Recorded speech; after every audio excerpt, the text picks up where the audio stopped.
हर हर महादेव विद्यार्थियों, केएसजी coaching classes के YouTube channel पर आप सभी का स्वागत है। रीट की मनोविज्ञान की कक्षाएं चल रही थी और अपना बिंदु चल रहा था व्यक्तित्व। व्यक्तित्व के सिद्धांत अपन पढ़ रहे थे।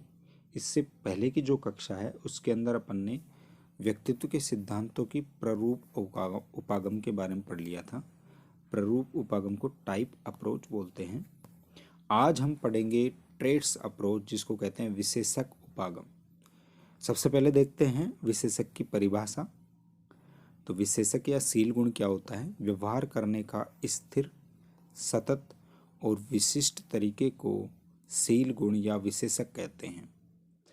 व्यवहार व्यक्ति कोई भी करता है तो वो जो स्थिर प्रकार का व्यवहार करता है, बार बार प्रकार का जो व्यवहार करता है और स्पेशल तरह का जो व्यवहार करता है, उसे कहते हैं विशेषक या फिर सील गुण या फिर ट्रेट्स। इस उपागम में मुख्य तथा आधारभूत घटकों का वर्णन किया जाता है। पर्सनैलिटी की जो व्याख्या करते हैं ट्रेट्स अप्रोच के अंदर, उसके अंदर ये देखा जाता है कि व्यक्ति की पर्सनैलिटी किस आधारभूत घटक से मिलकर बनी है। यह सिद्धांत विशेषीकरण से संबंधित होता है। विशेषीकरण का मतलब होता है किसी भी चीज को करेक्टराइज करना या जनरलाइज करना या फिर स्पेशलाइज करना या उसका वर्णन करना। विशेषक उपागम से संबंधित सिद्धांत व्यक्ति का निर्माण करने वाले मूल तत्व की खोज करते हैं। ये सिद्धांत क्या करते हैं? ट्रेट्स अप्रोच क्या होती है? ट्रेट्स अप्रोच मूल तत्वों की खोज करती है, अर्थात ऐसी कौन सी चीजें हैं जो पर्सनैलिटी बिल्डिंग करती हैं। मनुष्य व्यापक रूप से मनोवैज्ञानिक गुणों में विभिन्नताओं को प्रदर्शित करते हैं, फिर भी उनको व्यक्तित्व विशेषकों के लघु समूह के रूप में सम्मिलित किया जा सकता है। अपन ने पहले व्यक्तिगत विभिन्नताएं पढ़ी थी, तो अपन ने देखा था कि एक व्यक्ति दूसरे व्यक्ति से पूरी तरह से अलग होता है। दो व्यक्तियों के अंदर कभी भी समानताएं नहीं हो सकती हैं, यहाँ तक कि जुड़वाओं में भी समानताएं नहीं होती हैं। लेकिन फिर भी उनको मनोवैज्ञानिक गुणों के आधार पर थोड़े थोड़े गुणों का एक समूह बना सकते हैं और उन समूह के आधार पर कैटेगराइज कर सकते हैं। तो ये ट्रेट्स थ्योरी इसी के ऊपर निर्भर होती है। विशेषक उपागम हमारे दैनिक जीवन के सामान्य अनुभव के बहुत समान होते हैं। उदाहरण के स्वरूप, यदि हम यह जान लेते हैं कि कोई व्यक्ति सामाजिक है, तब हम यह मान लेते हैं कि वह न केवल सहयोग, मित्रता या सहायता करने वाला होगा, बल्कि वह सामाजिक बैठकों में युक्त व्यवहार प्रदर्शित करेगा। देखिए, अगर किसी व्यक्ति के लिए आप कहें कि ये सामाजिक है, तो आप समझ जाएंगे हाँ, मिलनसार प्रकार का होगा, सामाजिक चीज़ें या सामाजिक रीति रिवाजों को निभाने वाला होगा। तो सामान्य बोलचाल की भाषा के अंदर जो शब्द यूज में लेते हैं अपन किसी को डिस्क्राइब करने के लिए दूसरे व्यक्ति को, तो वास्तव में अपन ट्रेट्स अप्रोच के माध्यम से दूसरे की पर्सनैलिटी की व्याख्या करते हैं। इस प्रकार विशेषक उपागम लोगों की प्राथमिक विशेषताओं को पहचान करने का प्रयास करते हैं। एक विशेषक विशेषक क्या होता है? विशेषक अपेक्षाकृत एक स्थायी गुण माना जाता है जिस पर एक व्यक्ति दूसरे से भिन्न होता है। इसमें संभव व्यवहारों की एक श्रृंखला अंतर्निहित होती है। संभव व्यवहारों की एक श्रृंखला से क्या मतलब है कि यदि कोई व्यक्ति का कोई गुण के आधार पर आप वर्णन कर चुके होते हैं, तो आप ये कह सकते कि हाँ, इसके बाद में ये करेगा, इसके बाद में ये करेगा। तो एक तरह से ये श्रृंखला बन गई जिसको स्थिति के मांगों के अनुसार सक्रियता प्राप्त होती है। अब देखिए, किसी आदमी के अंदर इनबिल्ट कोई पर्सनैलिटी का कोई गुण हो सकता है, लेकिन उसको बढ़ावा तभी मिलेगा जब स्थिति की मांग होगी, अर्थात उस सिचुएशन के अंदर डिमांड जनरेट होती है, उसके अनुसार वो गुण विकसित होता है। विशेषक समय की विमा पर अपेक्षाकृत स्थिर होते हैं। इसको मोस्ट लगा लेना। विशेषक की वो है, एक विशेषता है, आपके परीक्षा के अंदर आ सकता है। निम्न में से कौन सी विशेषक की विशेषता नहीं होती है? विशेषता होती है नहीं पूछेगा, नहीं होती है तो उसमें एक ये भी देगा और भी देगा। तो ये तो विशेषक की विशेषता होती है। विभिन्न स्थितियों में उसकी सामान्यता संगति होती है, ये भी उसकी विशेषता होती है। विशेषक क्या होता है? जो सामान्यतया विभिन्न स्थितियों में संगत रहता है, या संगति को मतलब होता है कंसिस्टेंसी। यहाँ पे लिख देता हूँ मैं, कंसिस्टेंसी। कंसिस्टेंसी को बोलते हैं संगति। उनकी संगति तथा उनका संयोजन एक व्यक्ति से दूसरे व्यक्ति में भिन्न पाया जाता है, जिसके कारण से व्यक्तिगत विभिन्नताएं होती। देखिए, एक ही ट्रेड्स दूसरे व्यक्ति के अंदर, एक व्यक्ति से दूसरे व्यक्ति के अंदर हो सकता है इसके अंदर किसी ट्रेड्स की पावर कम हो, इसमें ज़्यादा हो। पाया दोनों में जा रहा है, लेकिन पावर और संयोजन दोनों में अलग अलग होने के कारण व्यक्तिगत विभिन्नता होती है, अर्थात इंडिविजुअल डिफरेंसेस होते हैं। अब देखिए, सबसे पहले अपन देखते हैं ओलपोर्ट का विशेषक उपागम। गॉर्डन ओलपोर्ट थे, वो वस्तुतः क्या थे, सिगमंड फ्राइड के समकालीन थे, लेकिन सिगमंड फ्राइड से इनकी बिल्कुल भी नहीं जमती थी। सिगमंड फ्राइड थे वो साइको एनालिसिस थे और इन्होंने ट्रेड्स अप्रोच दी थी, तो दोनों के अंदर कॉन्फ्लिक्ट चलता रहता था। अब देखिए, जो गॉर्डन ओलपोर्ट थे उन्होंने विशेषक उपागम का सिद्धांत दिया था। ये विशेषक सिद्धांत के अग्रणी मनोवैज्ञानिक थे, इसको मोस्ट लगा लेना। इन्होंने ही सबसे पहले इसको खोजा था, ट्रेड्स अप्रोच को। उन्होंने बताया कि व्यक्ति में अनेक विशेषक होते हैं जिनकी प्रकृति गत्यात्मक होती है। गत्यात्मक का मतलब क्या होता है, डायनामिक। गत्यात्मक जो शब्द होता है उसको बोलते हैं डायनामिक, अर्थात परिवर्तनशील। इसके अनुसार व्यक्ति विभिन्न स्थितियों में समान योजनाओं के साथ क्रियाशील होता है। विशेषक उद्दीपकों और अनुक्रियाओं को समकालीन या संगठित करते हैं, अन्यथा वे असमान देते हैं। देखिए, विशेषक क्या करते हैं, कोई व्यक्ति मान लीजिए ईमानदार है तो आवश्यक नहीं कि वो हमेशा के हमेशा ही ईमानदारी प्रदर्शित करेगा, वो कोई और भी चीज़ प्रदर्शित कर सकता है, लेकिन वो उद्दीपक के अनुसार से अनुक्रियाओं को प्रदर्शित करता है। ओलपोर्ट के अनुसार लोग स्वयं का तथा दूसरों का वर्णन करने के लिए जिन शब्दों का प्रयोग करते हैं वे शब्द मानव व्यक्तित्व को समझने का आधार प्रदान करते हैं। इसको मोस्ट लगा लेना, ये बहुत ही मोस्ट है। ओलपोर्ट ने ये जो बात कही है कि लोग स्वयं का तथा दूसरों का वर्णन करने के लिए जिन शब्दों का प्रयोग करते हैं वे शब्द ही व्यक्ति को समझने का आधार प्रदान करते हैं। मान लीजिए आप किसी दूसरे व्यक्ति के बारे में कोई बात बोल रहे हैं, तो जिस तरह से आप दूसरे व्यक्ति का वर्णन कर रहे हैं वे शब्द उस व्यक्ति का वर्णन तो कर रहे हैं, लेकिन आपकी पर्सनालिटी को भी दिखा रहे हैं कि आप क्या हैं। तो ये सबसे बड़ी चीज़ उन्होंने ओलपोर्ट ने कह दी थी। इसका मतलब ये हुआ कि अगर व्यक्ति के व्यक्तित्व को समझना है तो आप उसका स्वयं का वर्णन करवा लीजिए, भाई तू क्या है, तू किस तरह का है, और किसी दूसरे का वर्णन करा लीजिए कि वो किस तरह का है, तो आपको उस व्यक्ति का पूरा पता चल जाएगा, उसकी पर्सनैलिटी क्या है। उन्होंने अंग्रेजी भाषा के शब्दों का विश्लेषण विशेषकों का पता लगाने के लिए किया था। इंग्लिश के अंदर उन्होंने शब्दों का विश्लेषण किया था और लगभग इन्होंने 1 लाख के करीब शब्द,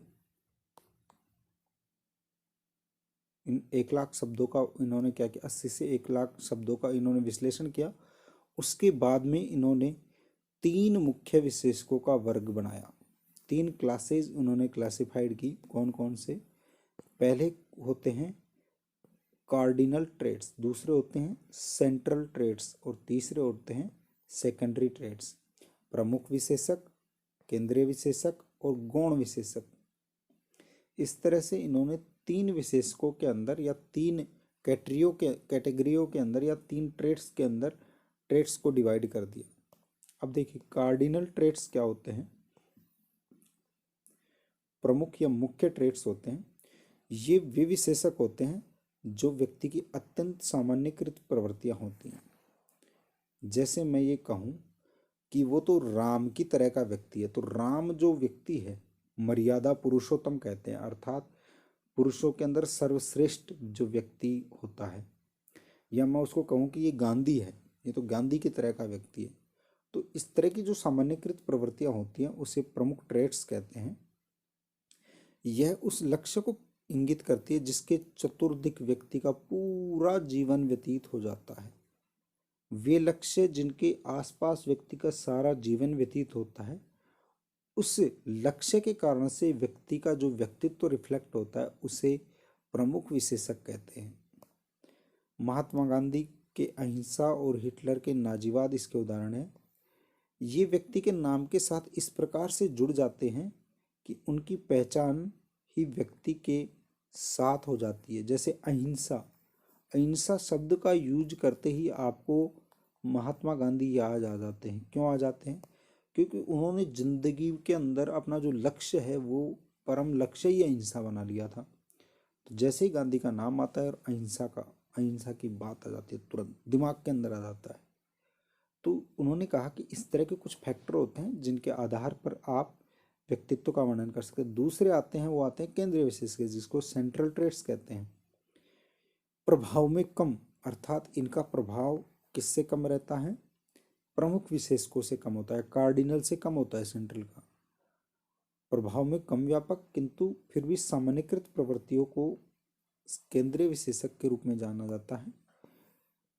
ये विशेषक लोगों को नौकरी की संस्कृतियों अर्थात जो रिकमेंडेशन होती है उनके अंदर लिखे रहते हैं। यदि आप आईएएस का इंटरव्यू देने जाते हैं तो आईएएस के जो इंटरव्यूअर होते हैं बोर्ड के अंदर, वो आपकी पर्सनालिटी के बारे में लिखते हैं। तो किस तरह की चीज़ें लिखते हैं? स्फूर्त है, निष्कपट है, मेहनती है, ईमानदार है, मल्टीटास्किंग है, डिसीजन मेकिंग है। तो ये जो मोटे मोटे गुण होने चाहिए व्यक्ति के अंदर, इन्हें कहते हैं सेंट्रल ट्रेट्स। मुझे लगता है आपको क्लियर हो गया होगा। फिर आता है गौण ट्रेट्स, जिसको कहते हैं सेकेंडरी ट्रेट्स। अब ये गुण होते हैं वो ज़्यादा इंपॉर्टेंट नहीं होते। जैसे व्यक्ति की सबसे कम सामान्य विशेषताओं के रूप में गौण विशेषक माने जाते हैं। जैसे मुझे आम पसंद है, किसी को केला पसंद होता है, किसी को अनार पसंद होता है। तो इससे कोई ज़्यादा फर्क थोड़ी पड़ता है, इससे व्यक्ति के व्यवहार में फर्क नहीं पड़ता है, लेकिन थोड़ा सा स्पेशल व्यवहार व्यक्ति का प्रदर्शित होता है। जैसे किसी को कोई मिठाई पसंद होती है, किसी को कपड़े पहनने पसंद होता है, किसी को जीन्स पहनना पसंद होता है। तो ये पसंद नापसंद या छोटी छोटी ऐसी चीज़ें जो भी व्यक्ति के व्यक्तित्व को एक नया आयाम देते हैं लेकिन ज़्यादा स्पेशल नहीं बनाते हैं, उन्हें गौण विशेषक कहते हैं। मुझे लगता है आपके समझ में आ गया होगा। नेक्स्ट चीज आती है, ओलपोर्ट ने व्यवहार पर परिस्थिति के प्रभाव को स्वीकार किया था, फिर भी उनका मानना है कि स्थिति विशेष में व्यक्ति जिस प्रकार प्रतिक्रिया करता है वह उसके विशेषकों के ऊपर ही निर्भर करता है। इसका मतलब ये हुआ कि ओलपोर्ट ने ये कहा कि हाँ, परिस्थितियों का प्रभाव होता है, लेकिन फिर भी व्यक्ति की रिएक्शन जो होगी वो ट्रेट्स के आधार पर होगी, गुणों के आधार पर होगी। लोग समान विशेषकों को रखते हुए भी भिन्न भिन्न तरीकों से व्यक्त होते हैं। देखिए, व्यक्ति के अंदर गुण तो समान होते हैं लेकिन फिर भी वो व्यक्तिगत स्तर पर अलग अलग होते हैं, इसलिए वो अलग अलग प्रकार से उन गुणों को प्रदर्शित करते हैं। नेक्स्ट जो सिद्धांत आता है वो आता है कैटल का व्यक्तित्व कारक का सिद्धांत। इसको पर्सनैलिटी फैक्टर थ्योरी भी कहते हैं। इसको personality PF theory of personality किसने दिया था? रेमंड कैंटल ने दिया था। रेमंड कैटल का एक विश्वास था कि एक सामान्य संरचना होती है। यह भी एक प्रश्न बन गया। व्यक्तित्व की संरचनावादी सिद्धांत किसने दिया था? कैंटल ने दिया था, जिसे लेकर व्यक्ति एक दूसरे से भिन्न होते हैं। यह संरचना अनुभविक रीति से निर्धारित की जा सकती है। अनुभविक रीति से निर्धारित करने का मतलब क्या होता है? अनुभविक रीति से निर्धारित करने का मतलब ये होता है कि अपन व्यक्ति को ज्ञानेंद्रियों के माध्यम से उसकी पर्सनैलिटी को, उसके व्यक्तित्व को देख सकते हैं। अनुभविक रीति या इंद्रिय अनुभविक रीति का मतलब क्या हो गया कि अपन अपनी आंखों के माध्यम से, कानों के माध्यम से दूसरे व्यक्ति को परख सकते हैं कि ये किस प्रकार का व्यक्ति है। इन्होंने भाषा में उपलब्ध वर्णनात्मक विशेषणों के विशाल समुच्चय में से प्राथमिक विशेषकों को पहचान करने का प्रयत्न किया। इन्होंने क्या किया? विशेषण शब्द छांटे, एडजेक्टिव छांटे। अब देखिए, विशेषण की परिभाषा क्या होती है? संज्ञा और सर्वनाम की विशेषता बताने वाले शब्दों को विशेषण कहते हैं। विशेषण क्या होते हैं? जैसे गोरापन, सुंदरता, तीखापन, ये शब्द आपको याद आ गए होंगे विशेषण की परिभाषा के साथ। उन्होंने क्या किया? विशेषण के जो एडजेक्टिव थे, एडजेक्टिव में से ऐसे ऐसे शब्द छांटे जो कि विशेषक प्रतीत होते थे, और फिर उन्होंने उनके अंदर से निकाल कर लिया। अब ये शब्द इन्होंने जो एडजेक्टिव किए थे वो भी लगभग 80,000 के करीब थे। जिस तरह से मैंने ऊपर ही बताया था, 80,000 से 1,00,000 तक के ये शब्द थे। इनमें से इन्होंने प्राइमरी सेट्स को निकालने का प्रयास किया। सामान्य संरचना पर पता लगाने के लिए इन्होंने कारक विश्लेषण फैक्टर एनालिसिस नामक सांख्यिकी तकनीक का प्रयोग किया। सांख्यिकी तकनीकी फैक्टर एनालिसिस सांख्यिकी तकनीकी का प्रयोग स्टैटिकल थ्योरी। सांख्यिक तकनीकी का मतलब क्या हो गया? Statistical technique. इसका आधार इसका क्वेश्चन आ सकता है आपके रीट के एग्जाम के अंदर। इसके आधार पर उन्होंने 16 प्राथमिक मूल विशेषकों की जानकारी प्राप्त की। निम्न में से किस मनोवैज्ञानिक ने 16 पर्सनैलिटी फैक्टर दिए थे? 16 पर्सनल फैक्टर। इनको उन्होंने 16 को सोर्स ट्रेट का मतलब जहाँ से चीजें जन्म लेती हैं। मूल विशेषक स्थिर होते हैं। इन्होंने 16 को प्राथमिक या मूल विशेषक कहा। ये स्थिर होते हैं और व्यक्तित्व का निर्माण करने वाले मूल तत्वों के रूप में जाना जाता है। इन्होंने जो 16 विशेषक बताए, इन्हीं को व्यक्तित्व निर्धारित करने वाले मूल तत्व बताए। इसके अतिरिक्त अनेक सतही या पृष्ठ विश्लेषक होते हैं। पृष्ठ विश्लेषक को बोलते हैं सरफेस ट्रेट्स। सरफेस ट्रेट्स भी होते हैं जो मूल विशेषकों की अंतःक्रिया के परिणाम स्वरूप होते हैं। अंतःक्रिया के परिणाम स्वरूप होते हैं, इंटरेक्शन के कारण से होते हैं।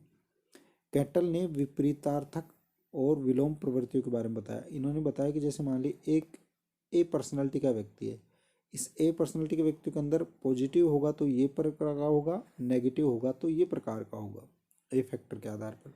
तो इन्होंने हर एक स्थिति की 2 परिस्थितियां बताई हैं। अब आगे अपन उसके अंदर देखेंगे, एक सारणी के अंदर देखेंगे कि किस तरह से विपरीत स्थितियां होती हैं।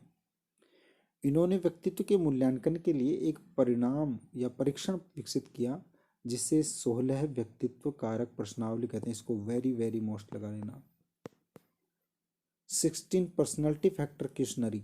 16 पर्सनालिटी फैक्टर क्वेश्चनरी 16 PF किसने खोज की थी? 16 PF की कैंटल ने खोज की थी। इस परीक्षण का मनोवैज्ञानिकों द्वारा व्यापक प्रयोग किया जाता है। ये निम्नलिखित तालिका में दिया गया। देखो कौन सी तालिका है। अब जैसे मान लीजिए यहाँ पे कारक ए है, ए कारक, बी कारक, सी कारक, ई कारक, इसी तरह से आगे भी कारक हैं। ए कारक के आधार पर यदि किसी के अंदर ए कारक कम है तो इस प्रकार का व्यक्ति होगा, एक कारक ज़्यादा है तो इस प्रकार का होगा। तो एक फैक्टर के आधार पर अपन व्यक्ति के अलग अलग आयाम को देख लेते हैं। कैसे देखें? अगर कोई व्यक्ति गर्मजोशी स्वभाव का होता है तो वो अव्यक्तिक होता है, अर्थात व्यक्तियों से दूर होता है, शांत होता है, आरक्षित होता है। आरक्षित का मतलब जो एंगेज रहता है, अर्थात अपने अंदर ही लगा रहता है, रिजर्व रहता है, अलग थलग पड़ा रहता है वो, और औपचारिक होता है। और जिसके अंदर ये ज़्यादा होता है वो गर्म होता है, आउटगोइंग होता है। आउटगोइंग का मतलब होता है बहिर्गामी। बहिर्गामी का मतलब घर से बाहर रहने वाला। दूसरे के प्रति चौकस रहता है, दयालु रहता है, आसान होता है, भाग लेने वाला होता है और लोगों को पसंद करता है। ये ए फैक्टर वाले व्यक्ति के अंदर होता है। अब किसी व्यक्ति के अंदर बी फैक्टर ज़्यादा है या कम है तो बी फैक्टर को कहते हैं विवेकशीलता या तर्क शक्ति या रीजनिंग। अब जिसके अंदर ये कम होगा ये व्यक्ति ठोस सोच का होगा। ठोस सोच का मतलब जिसकी परिवर्तनशील सोच नहीं हो, कम बुद्धिमान होगा, कम सामान्य मानसिक क्षमता वाला होगा, अमूर्त क्षमताओं को संभालने में समझने में असमर्थ होगा। लेकिन यदि विवेकशीलता या रीजनिंग जिसकी बहुत तगड़ी है तो वो सार सोच का होगा, अधिक बुद्धिमान होगा, उच्च सामान्य मानसिक क्षमता वाला होगा और तेजी से लर्निंग करने वाला या सीखने वाला होगा। जिसकी लॉजिकल पावर ज़्यादा होती है वो तेजी से सीखता भी है। तीसरी आती है भावनात्मक स्थिरता, जिसको कहते हैं इमोशनल स्टेबिलिटी। अगर इसके अंदर कमी आती है किसी के अंदर तो ये कम फैक्टर होता है, तो वो भावनात्मक रूप से प्रतिक्रियाशील होगा, भावनाओं से प्रभावित होगा, भावनात्मक रूप से कम स्थिर होगा, ज़्यादा स्थिर नहीं होगा। ये लोग भावनात्मक रूप से स्थिर होते हैं, अनुकूली होते हैं, परिपक्व मैच्योर होते हैं और वास्तविकता का सामना शांति से करते हैं, अर्थात ज़्यादा इनके अंदर गड़बड़ झाला नहीं रहता है। व्यक्ति जिसमें मनस्तापिता पाई जाती है उसमें आक्रामकता, अहम केंद्रितता, पुरस्कार प्रभावित। पुरस्कार प्रभावित का मतलब क्या होता है? वे व्यक्ति जो पुरस्कार से ज़्यादा प्रभावित होते हैं उसे कहते हैं पुरस्कार प्रभावित। सामाजिक निषेध का विरोध करने वाले और समाज विरोधी होने की प्रवृत्ति पाई जाती है।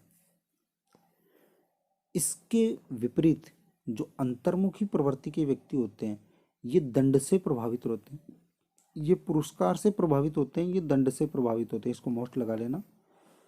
ये सामाजिक निषेध का पालन करते हैं, अंतर्मुखी प्रकार के, कम आक्रामक होते हैं और इनके अंदर ये सारे गुण होते हैं। तो इस तरह से ये आइजेंक का सिद्धांत के अंदर 3 प्रकार के व्यक्ति बताए थे।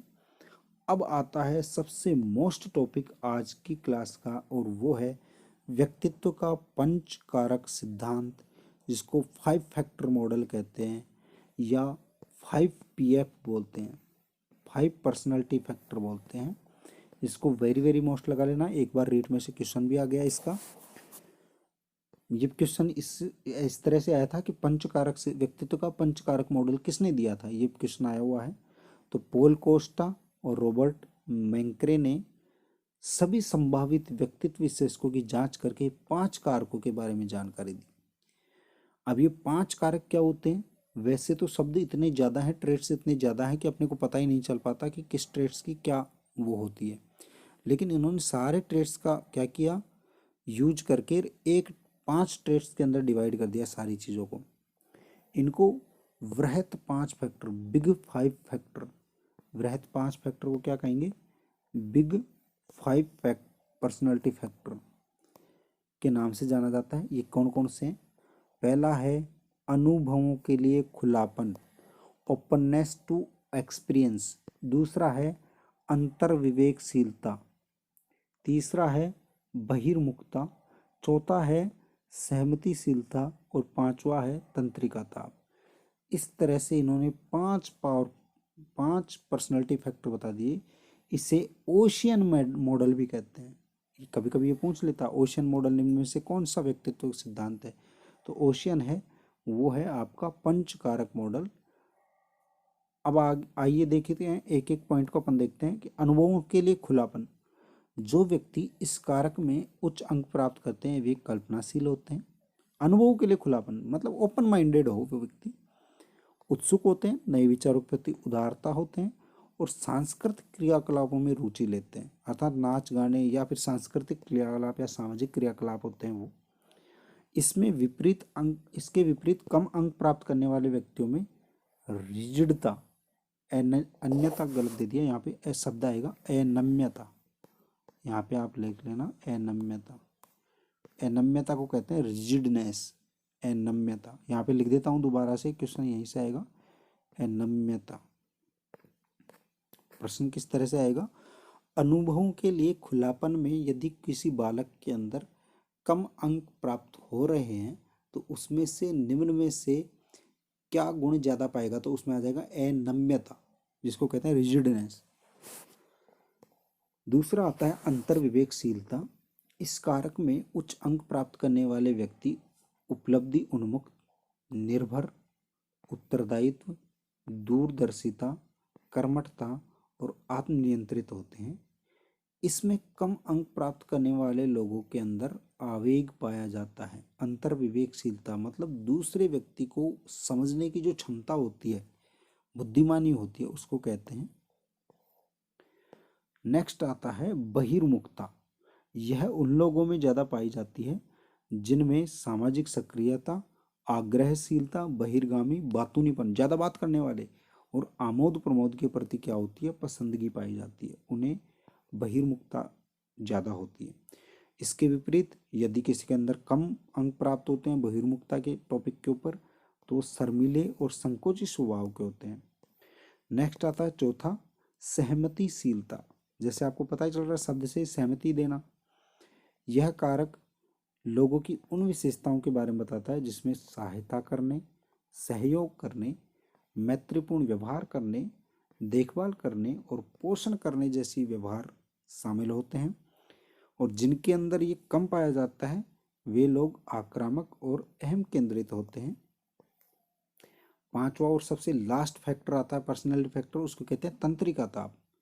तंत्रिका ताप, इस कारक में उच्च अंक प्राप्त करने वाले लोग सामूहिक रूप से अस्थिर होते हैं, दुश्चिंतित होते हैं, परेशान होते हैं, भयभीत रहते हैं, दुखी रहते हैं, चिड़चिड़े रहते हैं और तनावग्रस्त हो जाते हैं। इसके विपरीत प्रकार के लोग सुसमायोजित होते हैं। तंत्रिका ताप जिनका बिगड़ा हुआ रहता है वे संवेगात्मक रूप से भी अस्थिर रहते हैं और ये बिल्कुल समायोजित रहते हैं। तो इस तरह से ये पांचों फैक्टर हो गए थे आपके।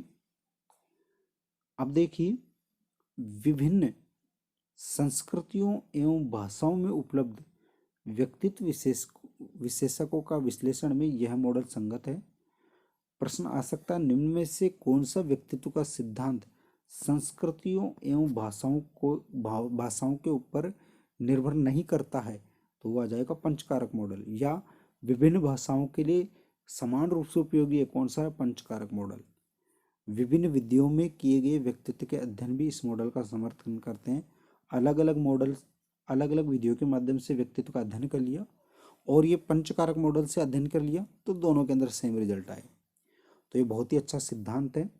इस तरह से आज की कक्षा यहीं पे समाप्त होती है और अपन ने